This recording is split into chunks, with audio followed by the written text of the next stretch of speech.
Hi Vishakha ji, it's me Sneha. How are you doing today?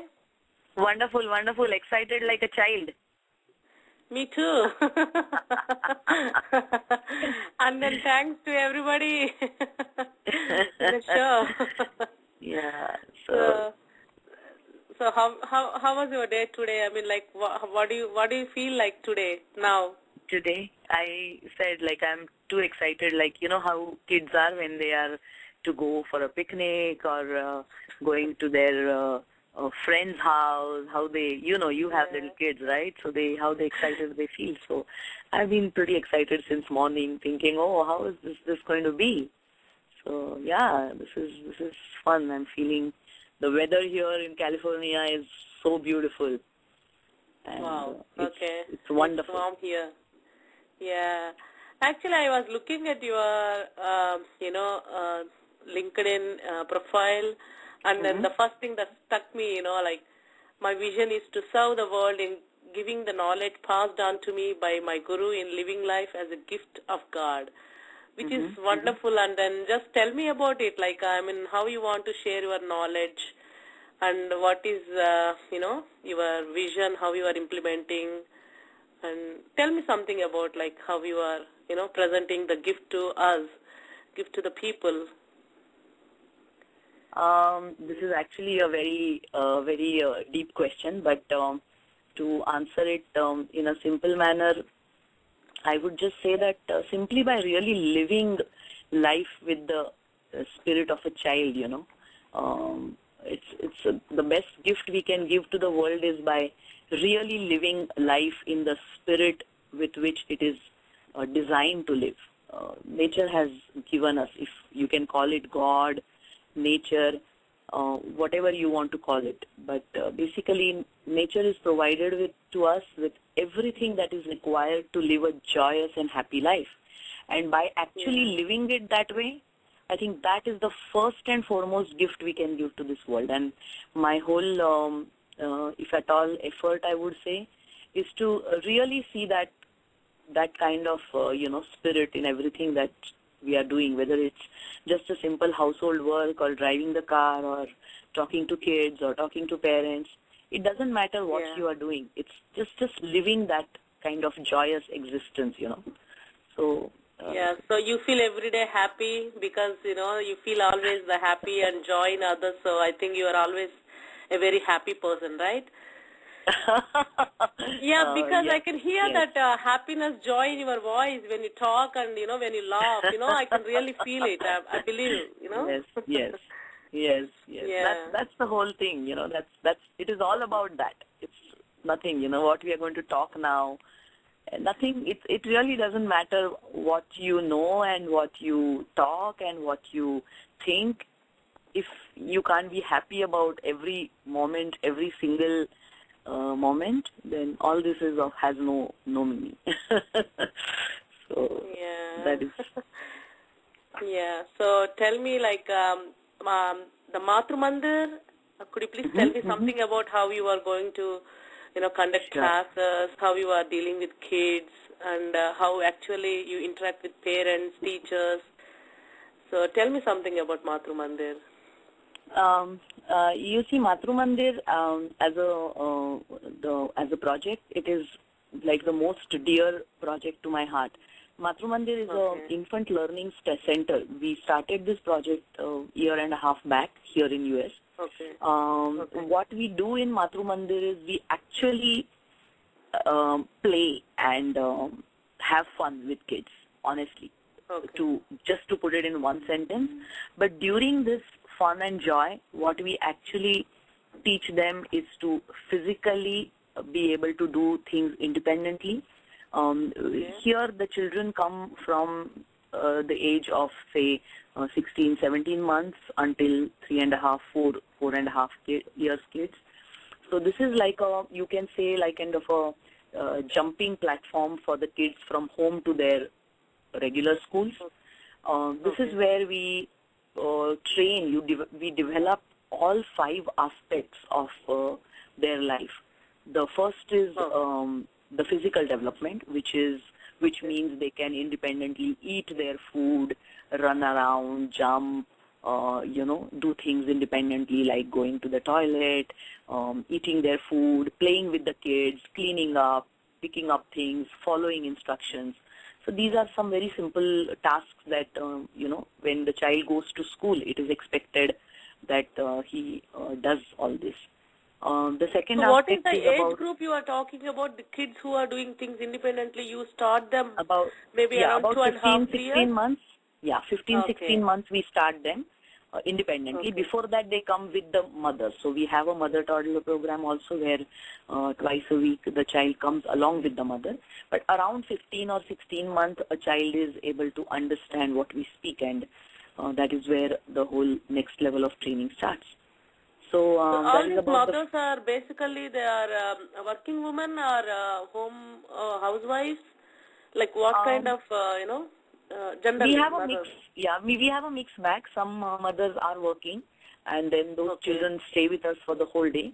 But there are non-working mothers too. So then those children come for half a day. The actual school timing is 9 to 1. So Okay. between this timing, the children come. So they come. We play. We have morning 40 minutes of free play where we have a open lot of activities, physical activities that we do with the kids. Then after that, we have an intellectual development program where through flashcards, music, dance, we teach them about their body, about their feelings, connecting them with their word. So there are concepts, there are words, language, mathematics, music, and then systems like days of the week, months of the year, nature, how it works. So all these kind of concepts, we introduce them through music, dance, discussions, talking. And then next is they I have a eat question food. here. Like in regular schools, because my kids also go to these Gada schools, the regular commercial schools. US, the methodology, these are like schools following some corporate culture, which reflects almost the same things. But how do you say, like, US is different from this, or are they both same? Could you please tell me more about, like, where it differs? I think it differs somewhere because, I'm guessing because, just wanted to know, is it different from the commercial schools like Goddard, or is it like, following the same methodology, or you can tell something more about that way, Basically, if at all, I wouldn't really want to put it like difference, but I would just highlight on the things that I come from, or where we come from. I think that there are two important differences here. One is the understanding with which we operate with the children. We don't operate with them as grown-ups. We operate with them as kids. Like, their way of learning is different than how we would want to teach them. And sometime during our conversation, I will put a little more, highlight on this. But just to answer your questions, we actually don't come from any preset conditioned notions that they have to eat a certain kind of food, they have to eat in a certain manner, or they have to speak in a certain manner. We actually are in the process of discovering each child's methodology of discovering himself. So that's one area where I think we come from.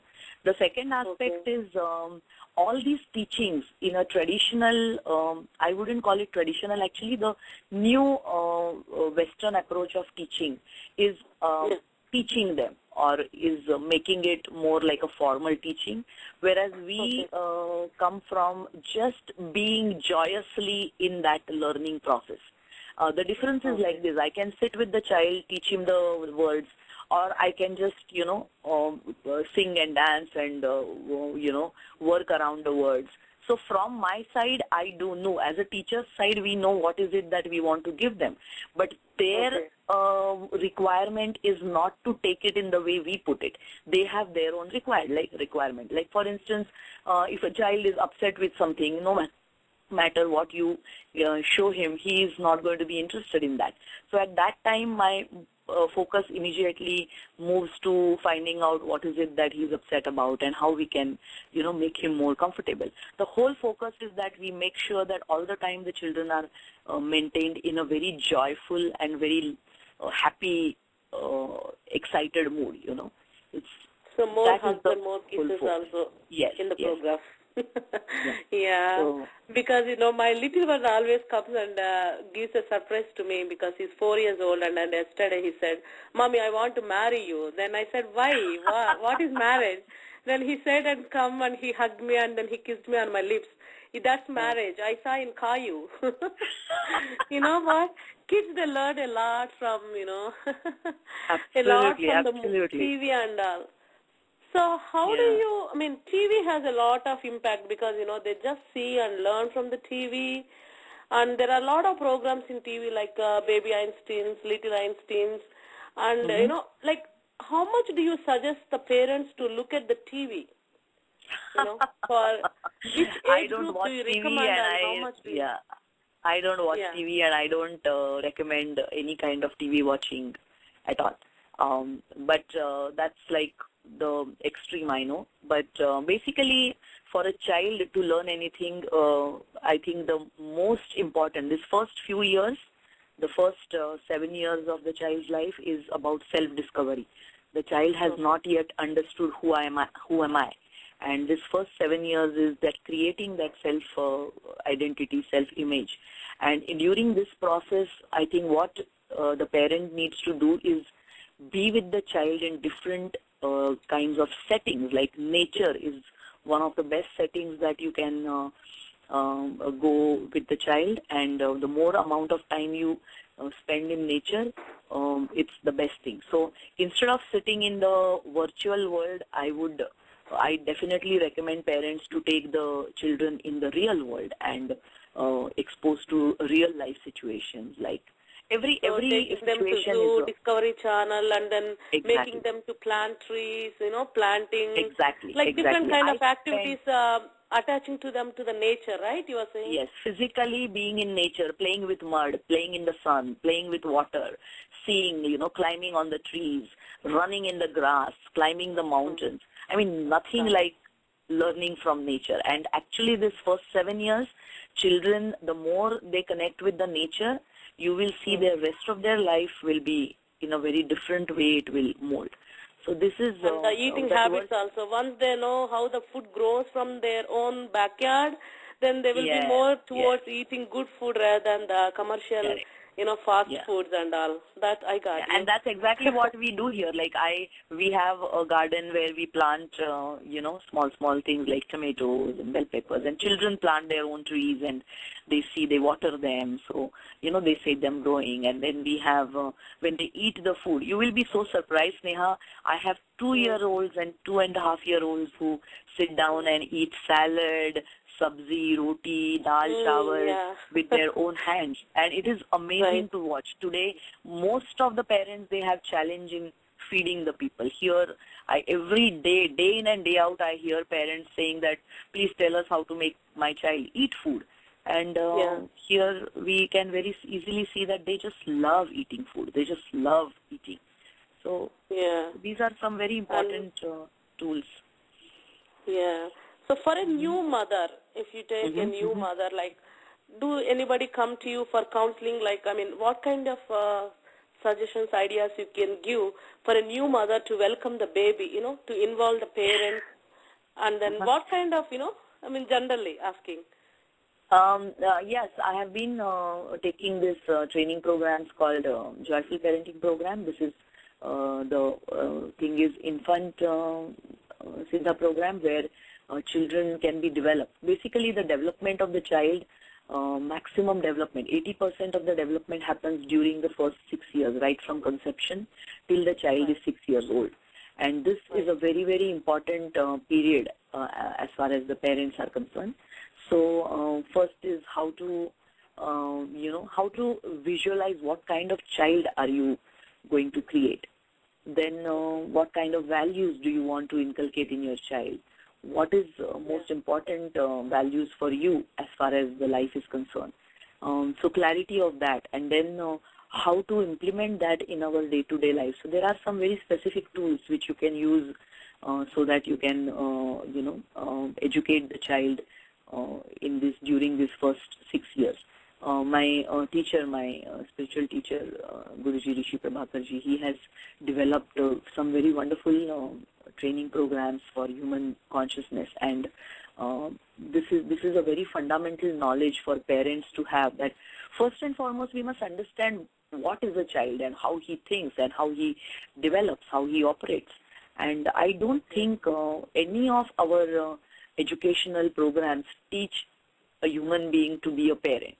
So parenting is a very different level of consciousness.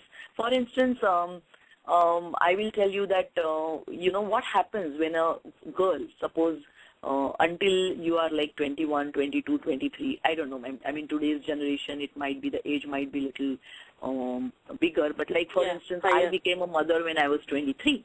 So until 23, I was a young girl enjoying my life and, taking my own decisions. And then suddenly at 23, I decide to become a mother. And once I become mother, there's a whole shift of paradigm in which I should look at the world, I should operate in the world, because now I have somebody to take care of. So how this transition from being a young, joyful girl to be a parent, that transition happens so quickly, and I don't think any of our educational programs give us that kind of a training. People just become parents because you're supposed to have a baby after the marriage. So, there's no conscious training or conscious, there is no conscious planning, thinking is involved before having a baby.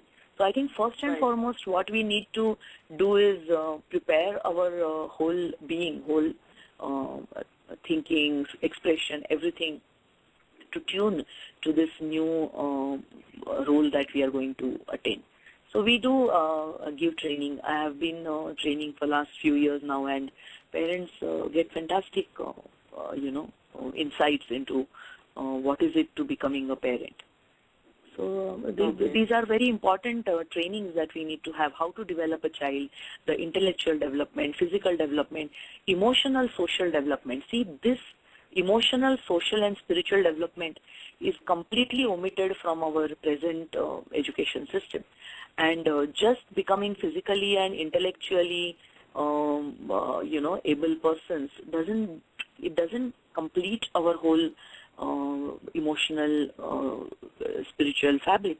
And because of which, if you see the present day's challenges that people are facing, the depression, the insecurity. After delivery, they have exactly. It's very difficult to. So these are some very important areas I think are completely left out in our parenting, in our education, in every aspect of human growth, and that is why. So you recommend to incorporate these things in the education system. Means, like if it is a girl child, they are even a parent, a male also faces a similar kind of kind of pressure when they are welcoming the baby. So for parents, you are recommending, like in the degree, like when they go for higher education, or there should be some classes. You mean to say that to introduce that in the education system, instead of taking private classes, like paying something, after just after knowing that they are becoming parents, or soon after marriage. Do you recommend the courses to be introduced while they are studying and be prepared? Actually, Sneha, this is a very important process of evolution. See, you don't become a parent at the age of, after you get married. Actually, the process of parenting is implanted in you when you yourself are born. Every human being, every actually living being, when we are born, the parenting is the next level of our evolution. So the parenting role doesn't actually start when you grow up and you decide to have baby. You actually start becoming trained at that time just to physically take that role. The whole approach of parenting starts from how your basic education starts in the beginning. Like for instance, there is a certain level of responsibility that you need to take when you become a parent. Now, do you teach a person responsibility when he becomes 25, 27 or 28 when he decides to become a parent, or this is a tool, or this is a learning that happens right from your own childhood, becoming responsible, sharing, caring for others, building trust for self and the world. These are some very fundamental values which need to be inculcated in each human being. As you grow into them, a time comes when you realize that, okay, now I'm ready to pass it on to the next life, and that's when you become you become ready for parenting. And so these values have to be inculcated in our basic education. Our whole education system needs a tremendous level of reformation and transformation for this. But coming back to the present situation, how do we do in the right now, what is available? Yes, it needs a very high level of training before you decide to become a parent. And this training is not just necessary for a mother, but it is necessary for the father and for the whole family. You see, the earlier generation, like you, for instance, my generation, or I would say a little generation before that, the role definition of mother and father were very clearly defined. Father was the, bread earner for the family, and mother was to take care of the family. So in our generation, there was no difficulty of understanding who does what. But if you take today's generation, both parents have to do both the roles.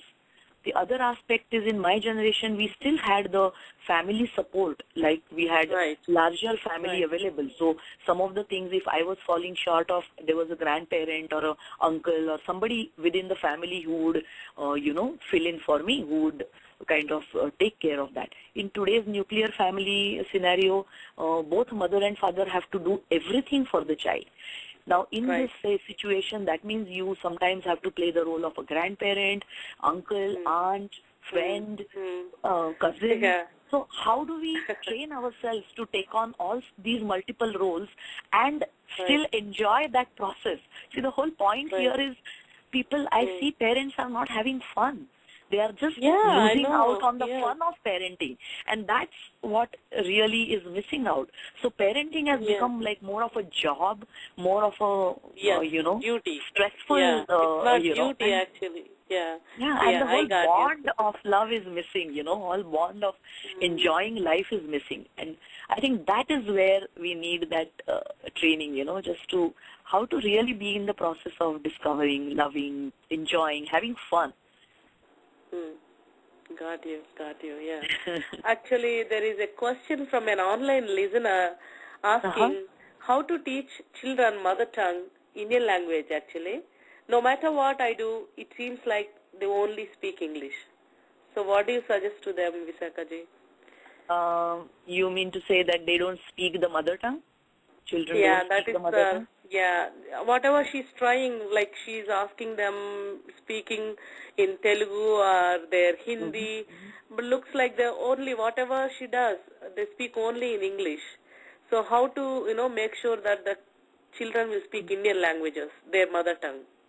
Yeah, there are definite tools available. In fact, in our Joyful Parenting training, we do give those tools to parents how to, teach children. In fact, the first exposure to the child must be done in the mother tongue, because that is how the brain development happens much more, in a sound manner. And there are definite tools available. But so if she, can get those tools, like there are, words that you can teach, the language that you can expose the child to. But the main issue is not how to teach the child. The main issue is here in the US, what I'm seeing happening is the children have to maintain two levels of existence. We have a Indian atmosphere in the house, and then there is an American atmosphere outside the house. And children have to constantly struggle between how to be and how to project. See, it's not just about language. It's also about the values. It's about the culture. Everything they have to maintain two faces. And I think that is what is causing this issue of not feeling comfortable to talk in the mother tongue.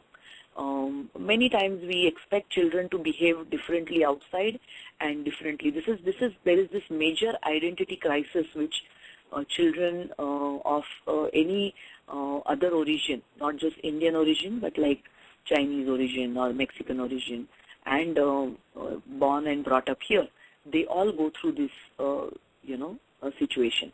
So now coming back to this question, how to make sure that your child speaks the mother tongue. One is just exposing him to the mother tongue and you being comfortable talking with the child in mother tongue no matter what the setting is. So the child, first language that the child speaks is the mother tongue, provided you are speaking with your child in your mother tongue. Many times I see that parents themselves, because their whole question in their mind is, okay, will he be able to speak in English with others? So we start speaking in English at home with the child right from the beginning. And that's where I think the whole point starts. So from day one, understanding mother tongue is no big deal for the child, and children do understand it.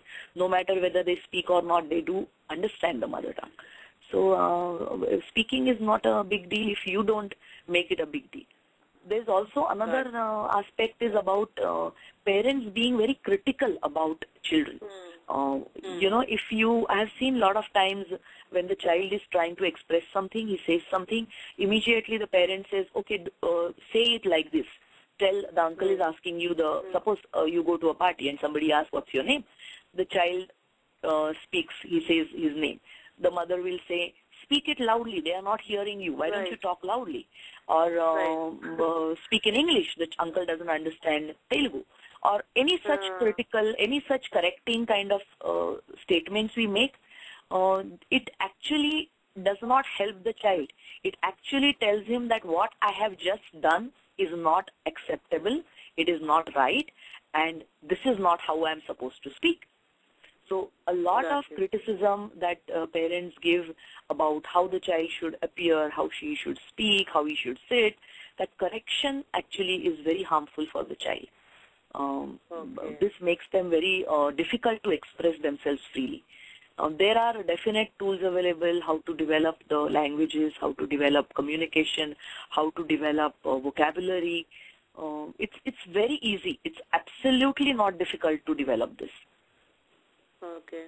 Ma'am, there is a question from Pradeep from Machilipatnam.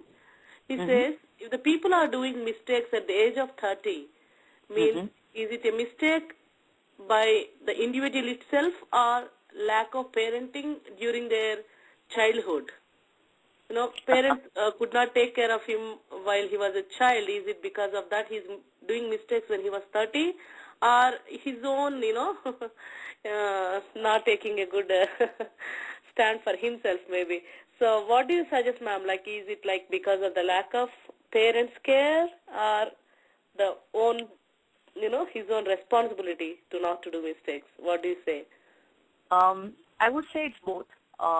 There is a definitely certain way in which parenting can be done so that, a person, the basic important, as I was telling earlier, the emotional, social and spiritual, most importantly spiritual development of the child, if it is not done in an appropriate manner, then there is a lot of challenges that a child may face when he grows up. But then, Pradeep, at the age of 30, you are no more a child. So there is a possibility that you can get yourself trained, and there is a way by which you can also undo certain things which have happened to you in the childhood.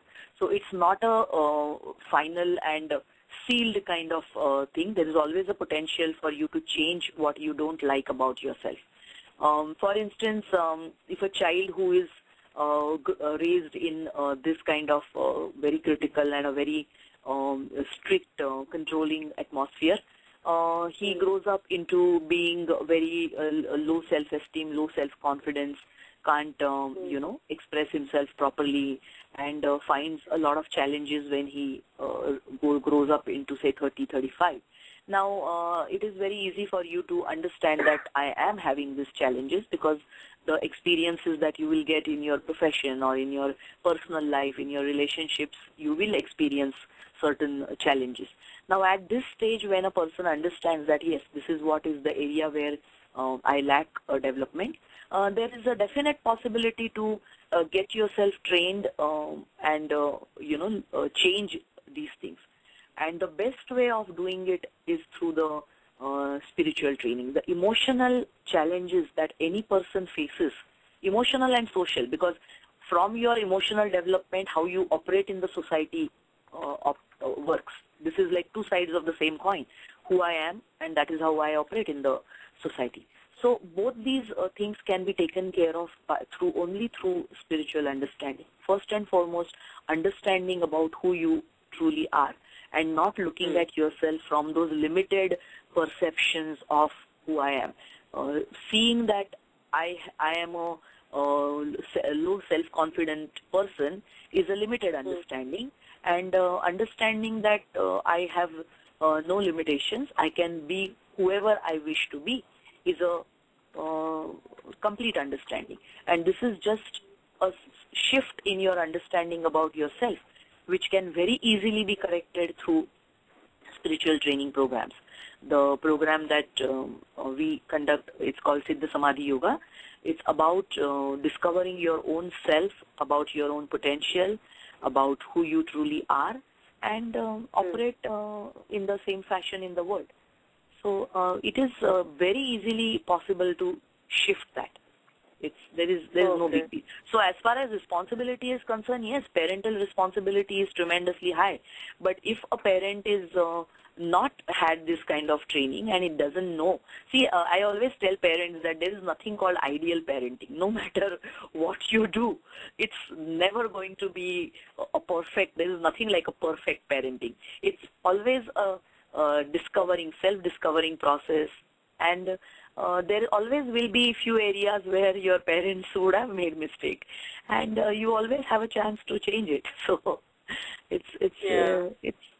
it's possible. That's a pretty good answer, actually, ma'am. That's a very good answer. That you cannot really blame parents for what they have done. Absolutely because not. There is a lot of things happening in 30 years of time, irrespective of their knowledge, their responsibilities. World is changing, and then you cannot just blame a parent for what we are doing today. So, absolutely. Yeah, ma'am, there is one more question from Archana from California. And she's asking, what is the role of a father in parenting? Generally, parenting means a lot of work for mother. So, could you please tell some tips how to reduce mother's work and give more, tips to the father to involve? Is the father listening to also, Archana? Because you understanding the father's role is really very limited. The father has to understand the father's role. Well, honestly, it's equal. Father and mother's roles both are very important roles.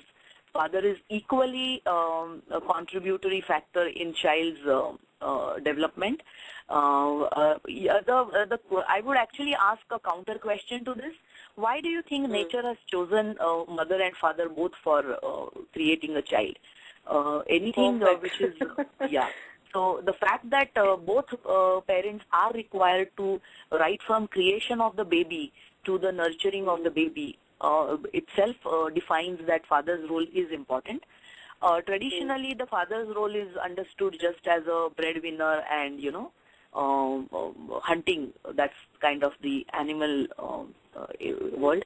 But in human development, if you must have noticed, human child development is the longest period in any animal world, right? Human children need longer period of parenting. Now, one of the reasons for that is because we have a lot more social responsibilities than just the animals. And that is why the social development of the child is one of the most important training that parents have to give. Now, if you see typically a father, there is a left brain. We are actually going into a very deeper conversation here, and I definitely have to touch these points. Basically, there is a right brain qualities and left brain qualities. And most male approach comes from the left brain. Left brain is analysis, logic, differentiation. and whereas right brain is all emotional, intuition, creativity. And women operate from the dominant brain in women is the the emotional creativity, whereas the left, I'm sorry, that was the phone, I forgot to. So the operate from the left brain thing, and both these are required if you want to live a balanced life. So as the intuition, creativity, emotional balance is very important, which gives you your own inner focus as for my self-expression. The left brain approach is also very much required, because that is how you are going to operate in the world. It's a logic, analysis, differentiation, which is going to establish yourself in a practical. So there is one aspect which is the practical aspect. There is other aspect which is the natural inner aspect of child. So in both these capacities, both these aspects are very much required. Like for instance, how to deal with your emotions, how to deal with your personal aspirations and all. Mother would be in a very good connection with the child. But how to go out and deal with the world, the rules of the society, and all these things, a father can very beautifully connect with the children. So father's role is very, very important role. Now, today's world, when I say that father and mother both are important, what essentially I am seeing happening is that we are trying to equate things which are not really required. That means, for instance, I'm going to take a traditional format here. Like for instance, cooking, good food, how to teach a child how to cook. I'm sure most of the mothers might be in a better position to do that. Where in certain cases, fathers are better cooks than mothers. So in that case, this role can be switched also. But how to do like financial management?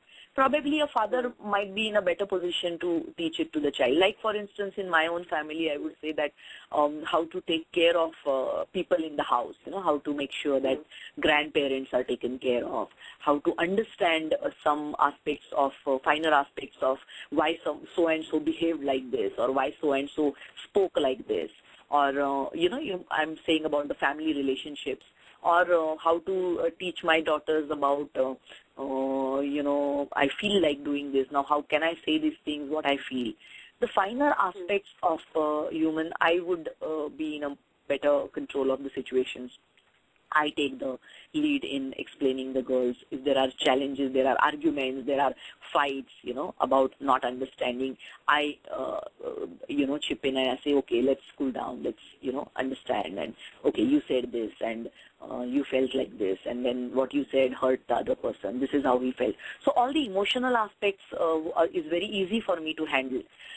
Things like day-to-day chores, like, how to cook a good meal, or how to clean the house in a better manner, because it creates a better efficiency. The whole point here is what comes naturally to you, you can be more efficient in that.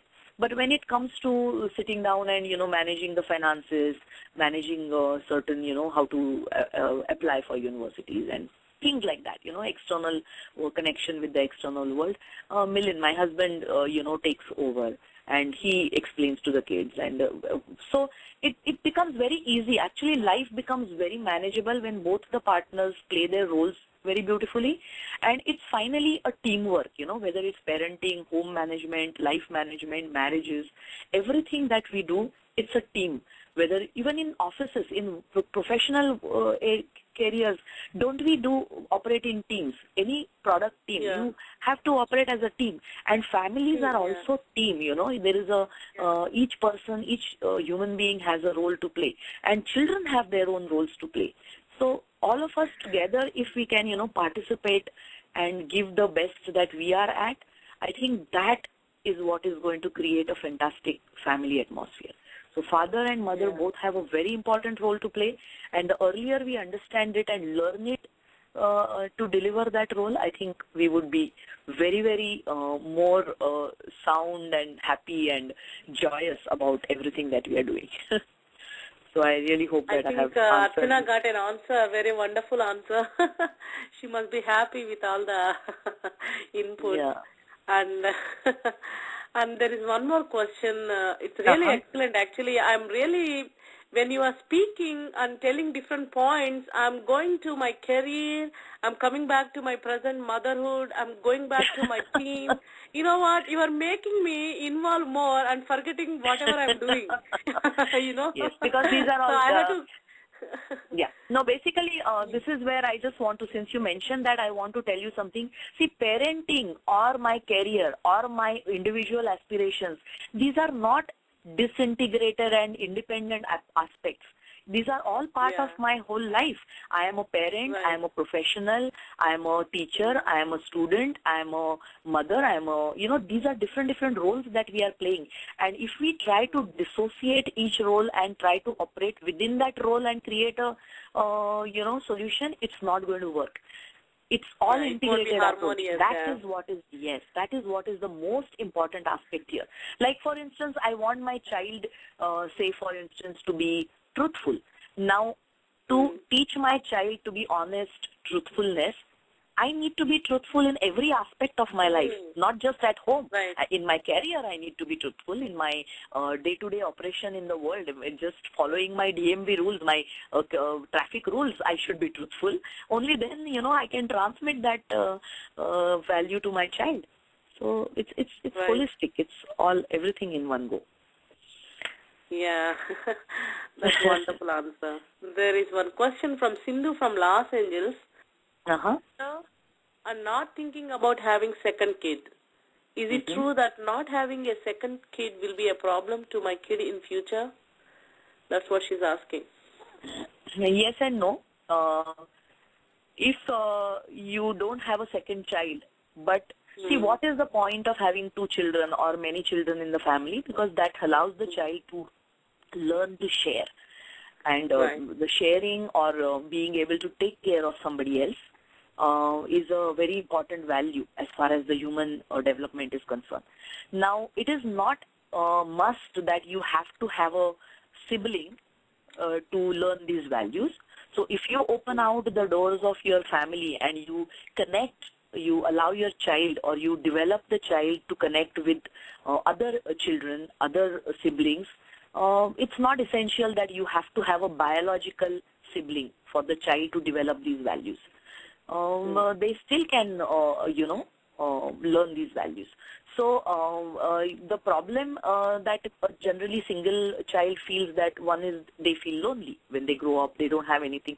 See, no matter how friendly we can be as a parent to the child, because of the age difference, the children are not going to, we cannot,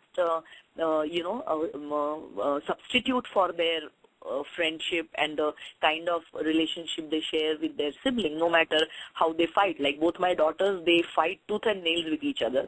But when it comes to, certain things, they are like a team, So it's a fun thing. It's wonderful to see that kind of sharing, that kind of friendship and that kind of loving relationship with each other, which being a parent, we cannot substitute.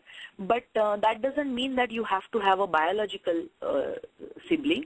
You can definitely nurture these kind of relationship with other children in your, family or in the society. You can make the child more open to relationships. So I definitely feel it all depends on how you approach. If you make a child a very self-centered and, this is basically the whole point of being alone is you becoming very self-centered and selfish.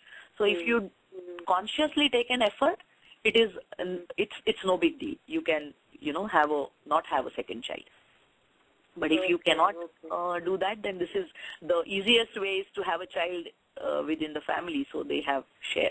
But I have seen a lot of parents not understanding this aspect of having a sibling. Even in spite of having two children, children are still not taught to share. Still they, have challenges about jealousy, competition within the, siblings. So actually, that's really good. Actually, Vishakha ji, when you said having a second child or many children in the family is to teach them learning, how to share, and then it's really wonderful, generally second child, generally parents, why they decide is the social, everybody will ask, like, when is the second child will come? When are you planning? Some kind of, it is not really the consciousness that makes the decision, like, okay, if I bring the second child, she is the one teaching the first one how to share. That is not the concept in the, but you really made it as a really point, because I'm a parent. My decision for my second child is not really because they really share. It just happened for my case. Correct. A lot of times it happens, second children, they just happen. Correct. In fact, really my whole point is, even in the first child's case, we don't know why we really want a child. So now we are talking about the second child. So the second child, and see, it is such a limited approach that I want a second child so that they can give company to my first one. It's really, harmful for the self-image of the child also, because each child has his own reason to be here in the world. Now, first and foremost, the parents should know why I want a baby. Right. That it's not just a biological progression that, okay, because now I'm matured to have a baby, I have a baby. For some parents, it's just a physical matter. For some parents, it's the emotional thing. So for some parents, see, why I need a child, this itself is a very great self-discovering process. Got you. Really. Because the days are gone. The days are gone that motherhood is something that everybody should have. The days are gone. Really, it's like today's world, it is why the child is needed for me, for my family, and what we are giving back to the child, to bring to this world. That consciousness in your questions and answers, it's creating that kind of environment for both, a learning process, and then it is not a compulsion just because I'm a woman, I need to have a baby. It is not a compulsion. Not. It absolutely is something really wonderful. And in fact, I would love it if you can have another session of this talk that we are having about what is education and how it helps, because I don't think today's time is, we have enough time to explore that area. But this is some very important fundamental questions that we must ask ourselves. Like today, if you really see the way some parenting issues that we are facing and some of the children, what they are ending up in being, I would actually recommend that government should have, give certification to you before you can really have a child. Whether you are, right. I got you. We need to be really... you are ready. Because a child is a citizen who is the part of the development of the country and a global, economy and global, everything is totally on the child's being itself. Is so many things are depending on it. So there should be a certification from the educators that, okay, this lady or this mother or this father is ready, and then they're bringing something into this world which is responsible for so many other things. So that is really good thing. I really agree with that concept, definitely. And there is one more caller. Tell me. No, basically, I feel that today's child is going to be tomorrow's, player in the world, and how socially conscious, responsible, loving, trusting, giving, beautiful human beings are we creating? The whole responsibility, my child is not just my possession, it's not my child. My child is going to be tomorrow's citizen of the universe.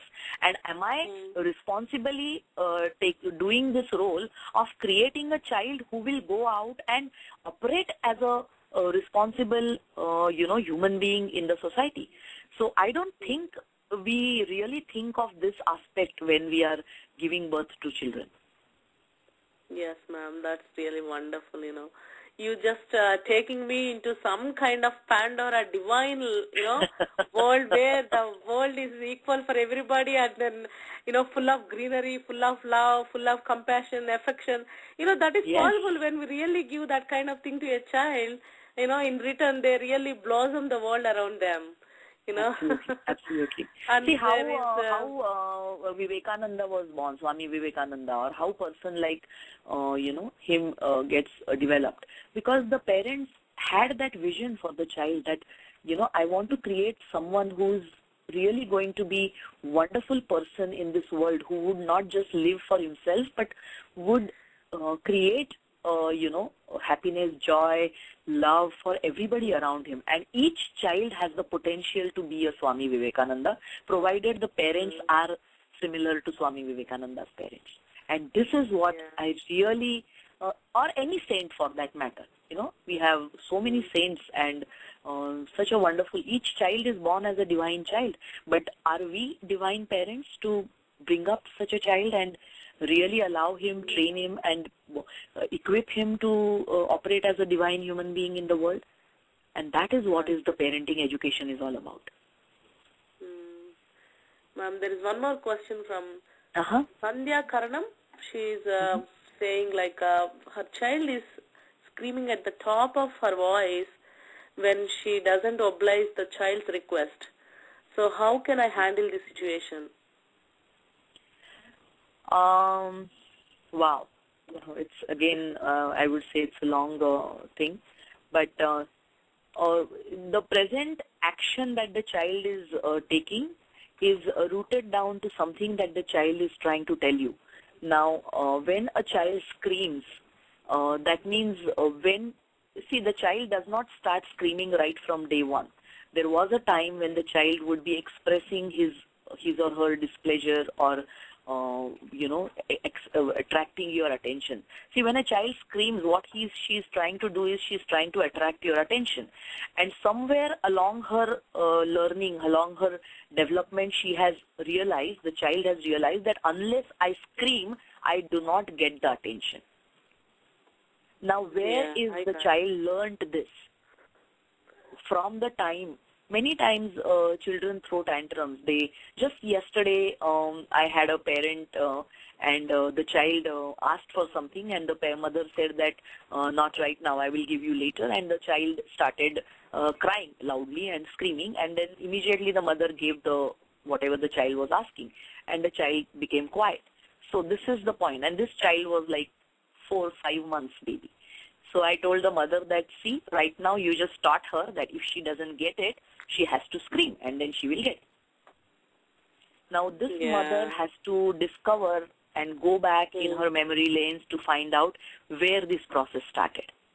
Now, how to change that, first and foremost, you need to be really attentive to what the children are saying.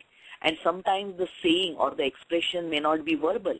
The child shows displeasure. At that time, are we sensitive enough to understand the child is not liking what we are doing? Do we have that mental space to be attentive? Yesterday, Sneha, when I was talking to you, you were telling me that you decided to take a break to be with kids. And I think that is the most smartest decision that you have taken. I have been a professional myself. I am an engineer. I had a very good career. But every time my kids were small, I said that, no, this is the time I want to take a break and I want to be with my children. Because the early young time, like until the child is maybe 4, 5, 6, they really are not still in the position to express themselves fully. At such time, a person who understands them without theirs needing to express is the only mother can do that. And how much space do we have to be with the child? So that attention seeking, if that becomes an effort for the child will resort to these kind of screaming, shouting, throwing things.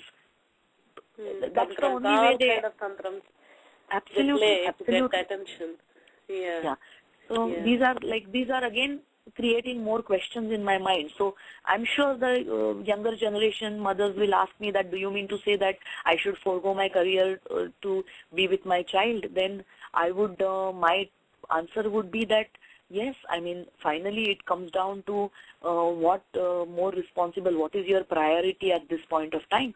Because no matter how great career you have, how well-established life you have, if your children are not going to be happy in their own life, trust me, you are not going to be happy. I know. Down the road, what exactly is really we are acquiring? It is what it is. When your child is not the way you wanted, or at least not performing the way you really anticipated at the least, but then what we are going is this crores of rupees really give any pleasure? The big house gives any pleasure? The car gives any pleasure? No, never. I know it. See, because, my mother is I'll 70. tell you my experience. Yeah. My mother is my 75 in India and I am 48 years old, but every time I give her a call, first question in her mind is, how are you? Are you happy? Are you healthy? Yeah. Now, imagine for her, I am still her child. And today, for me also, I have 25 and 21-year-old daughters, and wherever they are, my only concern is that, okay, they should be safe, they should be happy. So, if that is the concern, then right from my day one, I need to be focused on their happiness so that they can be happy for the rest of their life. It's not, you cannot impose anything, but at the same time, you can be conscious about their safety, their well-being, and then respecting their own system, because you cannot really bring whatever we have been, in our, I really agree with you, ma'am, that. No, you were sharing something before, something you were sharing where I cut in, so. Yeah, I will get back to that. Actually, two more callers are there, so let us first talk to their questions. Sure. Raghuram from Atlanta, we have a daughter who is about 2.5 years old.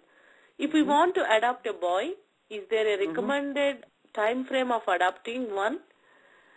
Before certain age of our daughter, what could be the pitfalls we need to look out after we adopt?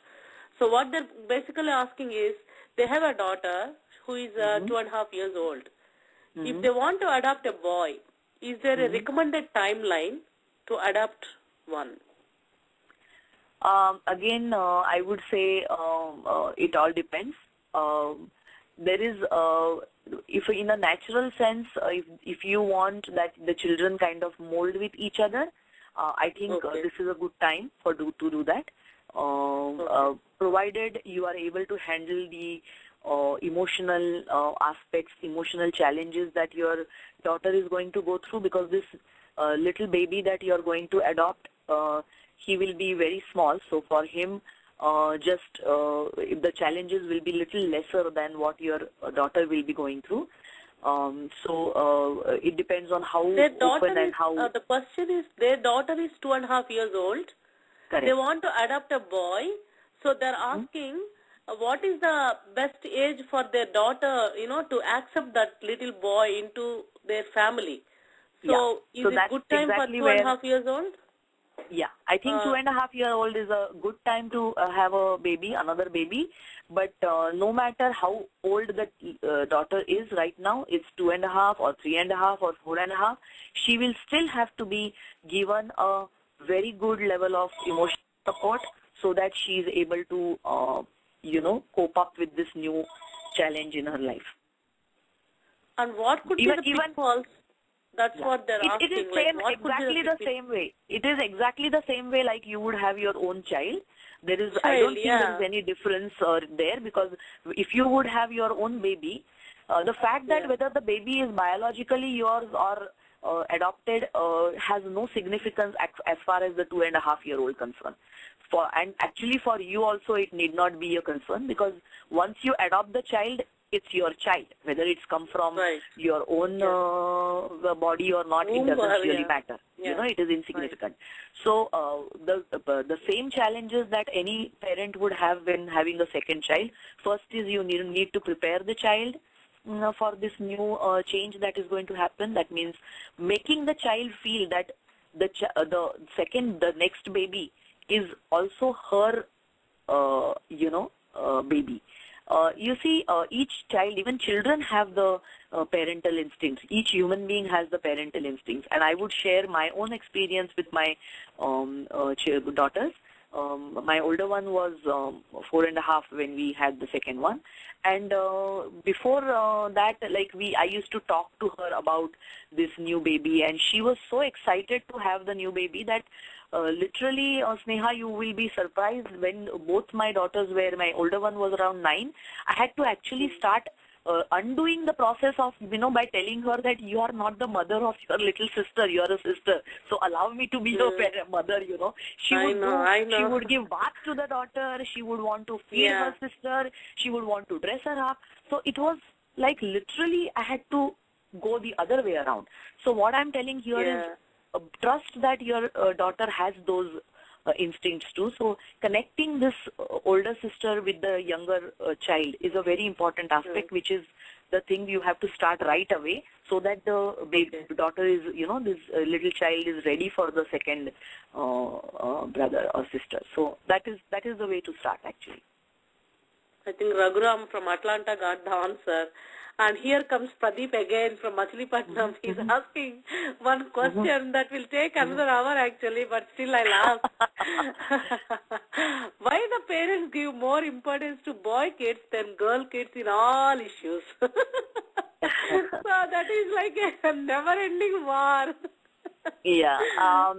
Just to answer Pradeep, because yes, it's a very big question, and it has a lot of cultural aspects, social aspects, and all those things. But I will tell you that not all parents look at boy child. I'll give you just my example. I wanted a girl first time, and I wanted a girl second time. The reason is that it was just a passion, and I was definitely more comfortable with girls, but that's not a complete answer to give your question. I feel it has more to do with the cultural aspect and the social scenario in the society where girls are not treated respectably and with a equal, I would say, opportunities. Even the parent, I wouldn't say it is wrong of a parent to feel that, I better have a boy so he will have less problems. Because as I said, every parent's focus is that my child should be happy. So if by being a girl, if she is going to be miserable all her life, then I would rather have a boy than a girl. But as far as the social angle of this situation is concerned, I think each one of us, we must ask ourselves that why do we treat human beings differently? And it doesn't just stop at a girl or a boy. It comes down to why fair children are considered better than dark children. Why physically, healthy child born is considered better than, it comes down to what we considered right and wrong, and the kind of judgments that we pass, and based on those judgments we treat human beings. Are we really coming down to the level of human respect, or I would rather say a respect for living being? Every being has its own place in the world. So this is a very, very deeper question, and I don't think it can be really answered in just one or two or three sentences. It is a self-questioning process. We must ask ourselves that why do I consider some person better than the other person? And that would definitely lead us to some level of understanding about this issue. Actually, allow me, I'll just add up one story which is real, because when I conceived, I really wanted a girl, and my husband also wanted a girl. And this, we went for this regular checkups, and they wanted to tell the gender, and they asked, they said it is a girl, it's a boy. My husband keep on asking, can you please check? Can you please check? Is it really a girl? Is it really a boy? And that lady was surprised. Why you are not happy? It's a boy. But my husband said, no, I really wanted a girl. I always wanted a girl. To convince my husband to accept whatever God has given to us, it is a really big task for me to prepare him for a girl, boy. Believe me, nobody will trust. And even if I have, on the other side, I have second boy also. Everybody was thinking I'm lucky, but you don't believe me, my situation, because it is a double work for me to tell my husband, like, we are blessed. Think of it as a, don't take it like that, I know. But still, now, even today, he always, when he see other girls and all there, see, I almost wanted a girl. See, why these people always go behind boys? They really don't know how much, pleasure it is to have a girl. And then it is all mindsets, like how really, it is both ways. You should really respect a human being irrespective of their gender, but at the same time, whatever God has given to us, we have to be happy, Absolutely. My husband is a very good husband, basically very good father. but still, you know. Yeah. So basically what I feel is there is a certain understanding that we must have for ourselves. The lighter part is okay, like same thing even happened in our case, because I wanted girls so much. Millen kept saying that no, I want a boy, because suppose we get a boy, and in our time there was no way you could find a gender, and they did do that, but we never wanted. I said I just wanted to be surprised. But the point here is that on a lighter mode, all these things are nice to talk about. But the most important thing we must understand, whether it's a girl or a boy, it is the greatest creation of nature or God or you yourself. You have created this beautiful life, and if you look at that child as something that has been entrusted to you so that you can nurture and develop it, you become a trustee of that greatest creation. And if you look at it from that point of view, I think whether girl or a boy, it doesn't matter. It's just a beautiful life which is given to you so that you can develop it into a wonderful, human being. And I think if from that point of view, if we look at the child, I think every parent would find great joy in, that offspring, whether it's a boy or a girl. That's a wonderful answer, actually. Trusting ourselves, trusting our own blood, trusting our own baby. It is something like, that is what the whole philosophy is about, If you don't do really the job, then there is no, then there is no point of our own existence, Correct. Yeah. Correct. So and that then is the there is point. one Chandrika from Bangalore. She's asking, when I am trying to control my kid, dad interferes too much. What are the consequences of this phenomenon? Any tips? Yeah, controlling parents. Yeah, this is how the whole thing. That's why I said why we want a child. That is a very fundamental question. There are styles of parenting. First style of parenting is, the child is forced upon me. I just have to have a baby because I'm married and that's expected from me. And such parenting, we call it like a lethargic parenting, where you just don't, you just allow things to happen by themselves. Everybody has children, they grow, so my children will also grow. I don't see any role, any active role as a parent, and that is called a lethargic parenting. The second style of parenting is looking at parents as my possession. This is something that is like, looking at the children as property. And this parenting style is called controlling parenting. And most of the parents who operate from this style will have these challenges, because they want to control everything about the child, and that they become between the father and the mother, they become competitors with each other. The mother tries to control, the father tries to control, and who controls better, that is the fight. So again, what I was telling earlier, if you consider yourself as a team and you both have to inculcate certain values, certain culturing process for the child, then these kind of issues won't come.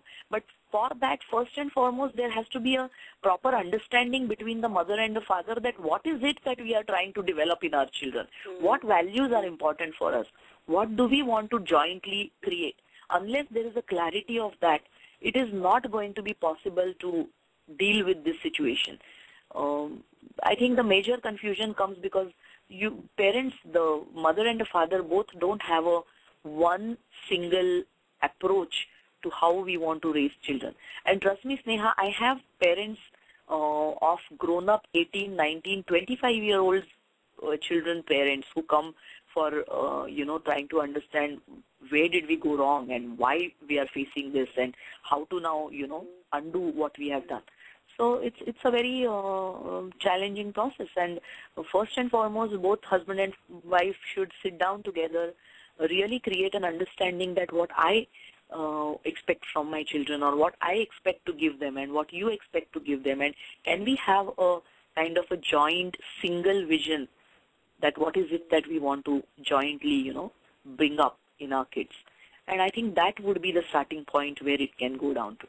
You cannot compete and fight with each other for controlling the children. And many times I have heard parents, discussing that that must be your value. I don't go by that, or that's your family culture. Our family, we don't.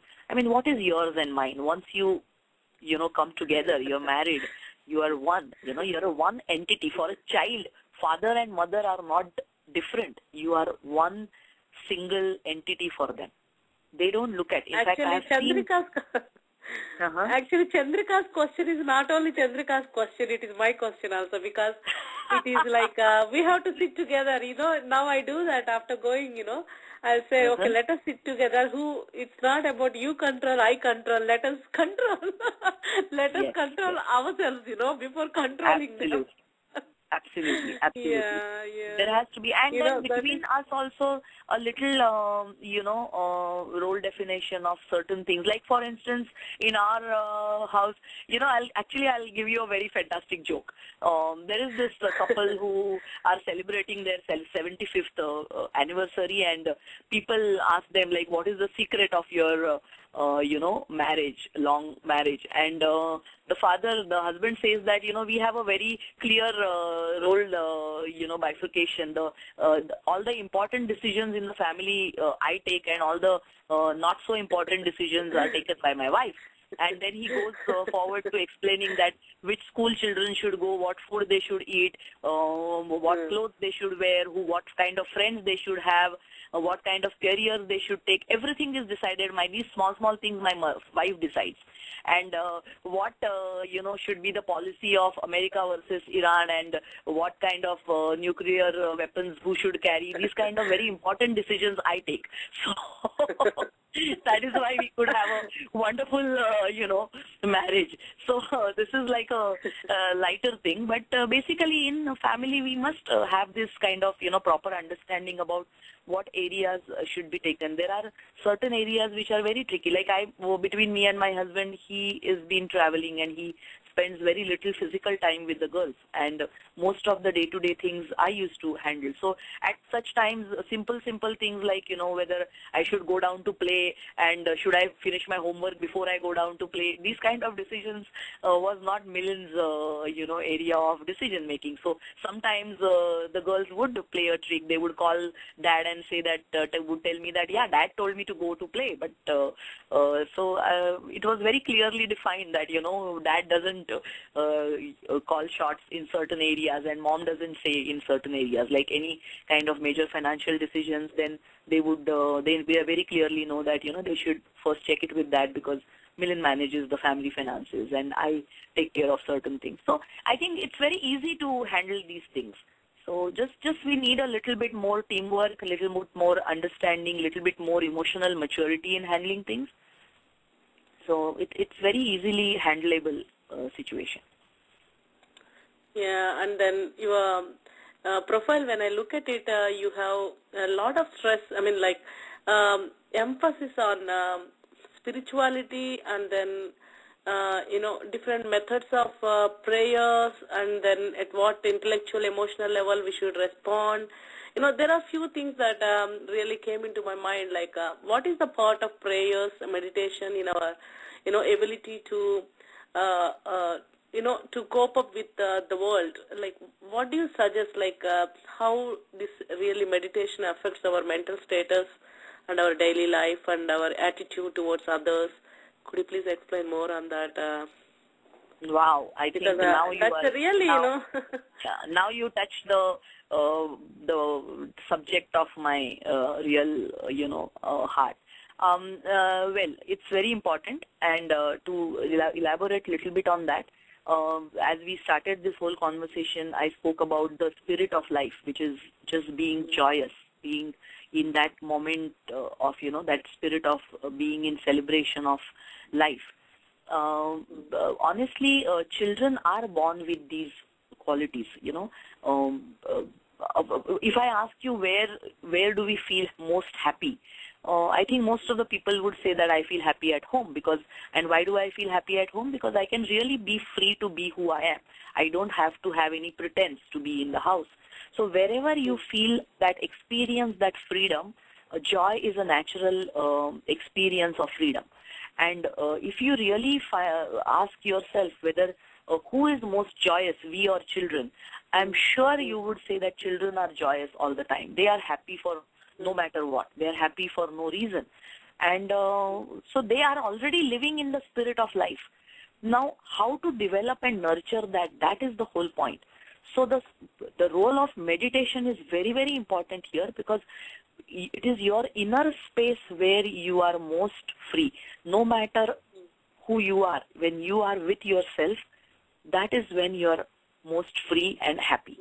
And that is why meditation is the first important teaching that we must have in our parenting, whereas all in our education. In fact, that is one aspect which has been removed from the whole education system, and that is exactly the reason why we are having so many problems today in the world. It all starts by first learning how to just be. And all babies, all children, they exactly know how to be. But what our education system, the present education system is doing is actually taking them away from who they are really. Every child is a divine child born. To be able to be that kind of divine souls and operating in the world, that is where the education or the parenting aspect comes. But who can train such a person? A person who has learned his own divinity. A parent who doesn't feel divine himself will not be able to raise a divine child. If I look at myself as a limited person, then I will not able to raise a child who is coming from that unlimited potential. Every child has a enormous potential, and the only way we can tap that or train the child to operate in that fashion or explore that enormous potential is we ourselves being in that space. So parenting essentially is not really teaching. It is about learning to be like a child. If a parent understands how to be like a child, nothing is necessary. Together you are learning. It's all about learning how to be in this world, how to live in this world, how to be happy. And children already know that. Only thing, they are not aware about their own consciousness. And the only role that a parent has to play is to allow them to become conscious about this state. The self-image of the child, the vision of the world, how to operate, how to connect with that self-vision with the world. And nature has given us all the tools, how to use your sensory organs so that you can learn about the world. Then how to use your action organs so that you can operate. How to use the inner processing where you take the inputs from the external world, process them, and then start operating. This whole process is a beautiful learning process. And unless the parent knows, he is trained to be operating in that manner, you cannot really raise children. You cannot really teach them.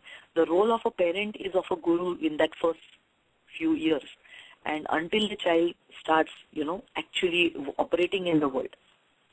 So this is a self-discovery process, as I said. And the self-discovery can only happen through your own meditation. Meditation is nothing but that time that you spend with yourself. So it is a very, very important, in fact, that is the first fundamental training each human being should have, so that everything falls in line. Yeah.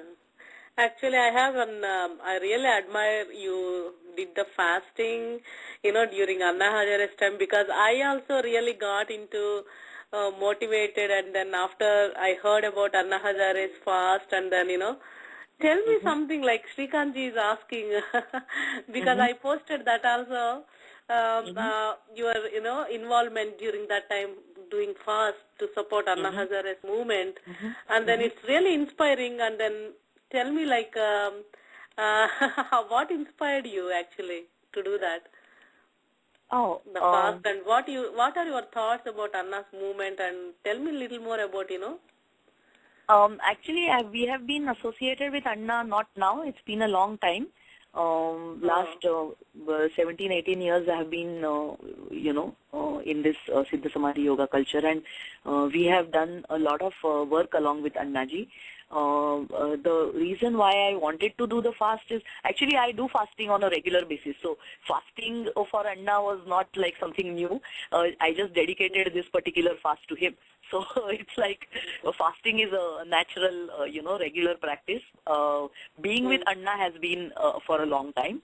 So these two things came together for this. And why I fasted? Because I really felt, and if you see that here, that interview, though it's in Marathi, what I basically said is that from the distance now, how to be a part of what he's doing, and I thought that just doing that fasting with him would help me for me to feel connected with him. It's just like your mother is not well and you're at a distance, you can't do anything, you will sit and pray, right? So that was as simple as that particular act. So I wouldn't really glorify that too much. But if at all you're asking me what was the reason why I would stand up for anything, I think that has been my nature, and every person needs that anything you really care for in this world, you have all the possibility to stand up and say that, yes, I care for this and I will do whatever is required so that this happens. Yeah. It could be a simple thing like keeping the roads clean, or it could be simple things like making sure that our children are given good education, or it could be a simple thing of driving on the street in a proper manner and not treating another human being or treating human beings with dignity. No matter what cause you feel you care for, just courageously standing up and saying that, yes, I do stand for this cause, and this is who I am and this is how I want to be. And I think every person has these kind of concerns. See, when we say that I don't like about this, I don't like corruption, I don't like this, I don't like that, we know what we like, rather than focusing on what I don't like.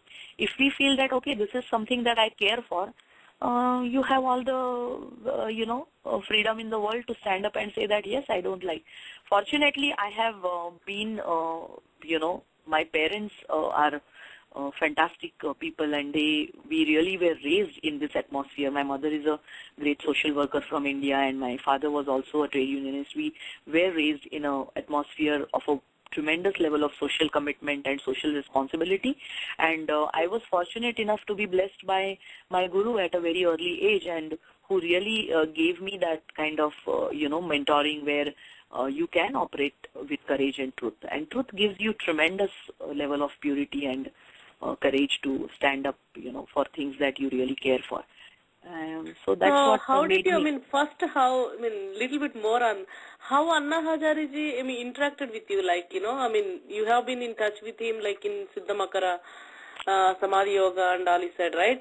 Through the Guruji, you both are in touch with each other, how it is actually, yes, how do you know how? Well, actually, this was a long time back. It was probably in 97 or so, when I was actually teaching little kids, the children's Siddha Samadhi Yoga program in Pune. I was back there in Pune. I used to actually take these little kids, 10, 12-year-old kids, to meet Anna. Anna was one of the most inspiring persons for me in life. So we used to take the children there, and that's how we started connecting. Guruji has been very closely associated with Anna. He has worked along with Anna. Guruji also finds Anna very inspiring, and certain things that Anna has done to create awareness and awakening his own village, and the kind of projects that he has done there. In fact, there is a whole training program Guruji has created called Inspirational Leadership of Rural Development. This whole training program has been designed with Anna Hazare, and this training program, it's actually a master's program in Karnataka University, where young kids are taught how to develop their own villages. Instead of usually education essentially means that you go get trained and then you leave your village and start working in the city centers. Instead, these children, they after doing this training program, they go back to their villages and they actually transform the whole village, and a fantastic work is being done by Guruji. Hi, Vishakha Ji. Hi, sorry to cut you guys. This is Sri Hari. I've been managing the studio, and we are running out of time. So I can't believe we had such an excellent program. But we have about 60 seconds. I want to listen from both of you our final thoughts. Then we will wrap up the show. Sure. And just a reminder for our listeners, please subscribe on nrisamai.com so you get weekly one email about our shows. And also dial in tomorrow same time. We'll be talking with Sarita Dwivedi, an excellent and young woman. She is doing incredible work. Most of us consider her as handicapped, but she is more complete than I am. So please dial in tomorrow. And now back to you, Vishakha ji. We have 60 seconds. Yes, so I think time just flies. I think I would hand it over to you, Sneha, whatever you want to conclude. Actually, what is your message to the viewers? That is my last question, What is your message? You can tell in few words. Okay, since it's about parenting, my message to the all parents is, this is your second chance to relive your own childhood. So enjoy it along with your child. Learn from your child how to be a child. And the perfect parent is the parent who operates like a child. When your child says that I have most fun with my mother or my father, I've won the game. So. And then I really thankful to you for such a wonderful session. I didn't anticipate the time will fly without even noticing, and then it is really very, very interesting and then learning experience for me. It's not just interviewing, I really feel that every moment, every word you said, it is touching my heart, my soul, and my being a mother, and then my being a human in this whole world. It really touched every aspect of me, and then I'm really thankful to you for bringing that joy in me. Yeah, as you said, you are bringing that joy, for being the children of God and the universe. Then you're really doing it, I really feel it. Yeah, so that it's just an honor. It's just an honor to be able to do all what we are doing. So thank you very much for inviting me. I do hope that, with this interaction, parents have some insights about anything that I have shared. I just shared what I genuinely and spontaneously felt. This was not something that was pre-planned or, pre-written or anything like that. But I am available to anybody if anyone feels that any of my experiences, any of my understandings can help them to be a better parent so that our children are taken care of. I am available. So connect with me in whatever way you can, and I'll be available to you. So thank you, ma'am. And thank you for NRI Samai. I think it's a wonderful thing that you guys are doing. So yeah, thank you so much, Vishakha ji, and thank you, Srihari ji and Shrikant ji, and then it's really wonderful. I never knew that I can really blessed so much with so many inputs, and then it's really thanks to you all for giving me an opportunity, trusting me, and then giving me this opportunity. And then I just want to add my opinion about NRI Samai is it's something like your weekend community radio, dedicating to bring the passion in you, and then it's like filling our hearts with the, compassion, doing something back to the community. And then what I would like to say is, nation is building, and it is not the time to sit and do our jobs, to, accumulate some wealth. It is not about all that. It is the time we have to react and then, do some way it is possible to get back to our nation, to build into a strong nation. And we being Indians, we have a responsibility. That's what I feel. So, and then I really appreciate Srihari ji and then Shrikant ji for taking such kind of, initiation without expecting anything. And then I really appreciate your efforts and just be, ahead of anything. Like I really support your cause. And thanks a lot. Thanks a lot. Have a wonderful weekend ahead. Feelings are mutual here. I feel it's a wonderful initiative these younger people have taken.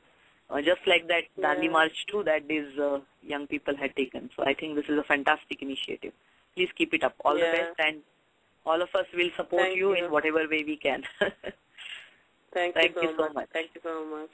Thanks everybody, and then thank you all those callers with your wonderful questions. Right from our heart, from here, and to all of you, love, and then peace and joy, have fun, take care, bye. Bye. Yeah, bye, ma'am.